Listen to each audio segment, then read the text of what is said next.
Hi ಎಲ್ರಿಗೂ ನಮಸ್ಕಾರ. ನಾನು ನಿಮ್ಮ ರಶ್ಮಿ. ಡೈಲಿ ಕುರ್ತೀಸ್ ಹಾಕೊಂಡು ಸಾಕಾಗಿತ್ತು.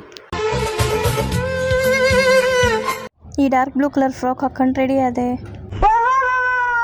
ಟಿಫನ್ ಮುಗಿಸ್ಕೊಂಡು ಕಾಲೇಜಿಗೆ ಹೋಗಬೇಕು ಅಂತ ಹೇಳ್ಬಿಟ್ಟು ಆಟೋ ಬುಕ್ ಮಾಡಿದೆ. ನಾನು ಆಟೋ ಬುಕ್ ಮಾಡಿದ್ದೆ, ಹೋಗಿ ಆಟೋ ಹುಡುಕ್ತಿದ್ದೀನಿ. ಆದರೆ ಇಲ್ಲಿ ಮಿನಿ ಕಾರ್ ಬಂದಿತ್ತು. ಫೋನಲ್ಲಿ ಚೆಕ್ ಮಾಡಿದೆ, ನಂಬರ್ ಎಲ್ಲ ಸೇಮ್ ಇತ್ತು, ಆದರೆ ಕಾರ್ ಬಂದಿತ್ತು ಅಷ್ಟೇ. ಎಲ್ಲೋ ಮಿಸ್ ಹೊಡಿತಿದೆ, ಎಲ್ಲಿ ಅಂತ ಗೊತ್ತಾಗ್ತಿಲ್ಲ. ಕಾಲೇಜಿಗೆ ರೀಚ್ ಆದಮೇಲೆ ಫಸ್ಟ್ ಕ್ಲಾಸ್ ನಂದೇ ಇತ್ತು. ಫಸ್ಟ್ ಕ್ಲಾಸ್ ಮುಗಿಸ್ಕೊಂಡು ಕ್ಯಾಬಿನಿಗೆ ಹೋದೆ. ನೆಕ್ಸ್ಟ್ ಕ್ಲಾಸಲ್ಲಿ ಇಂಟರ್ನಲ್ ಪೇಪರ್ಸ್ ಕೊಡೋದಿತ್ತು, ಕೊಟ್ವಿ ಎಲ್ಲರಿಗೂ. Finally we have to appreciate the toppers, right? Congratulation brother. Toppers become very happy. ನಿಜವಾಗ್ಲೂ ನಮಗಂತೂ ಯಾರೂ ಮಾಡಿರಲಿಲ್ಲ, so at least we can do ಅಲ್ವಾ. ಪಿ ಜಿಗೆ ಬರ್ತಾ ಇದ್ದೆ, ಅಲ್ಲಿ ಎಳ್ನೀರು ಹೊಡೆದೆ, ಸೊ ಎಳ್ನೀರು ಕುಡಿಬೇಕು ಅನಿಸ್ತು.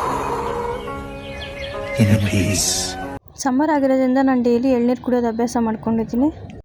ಆಮೇಲೆ ಜಿಮ್ಮಿಗೆ ಹೋಗಿ ಬಂದೆ. ಜಿಮ್ಮಿಗೆ ಹೋಗಿ ಬಂದಮೇಲೆ ನೈಟ್ ಊಟಕ್ಕೆ ಎಗ್ ರೈಸ್ ಮತ್ತು ಕರ್ಡ್ ತಿಂದೆ.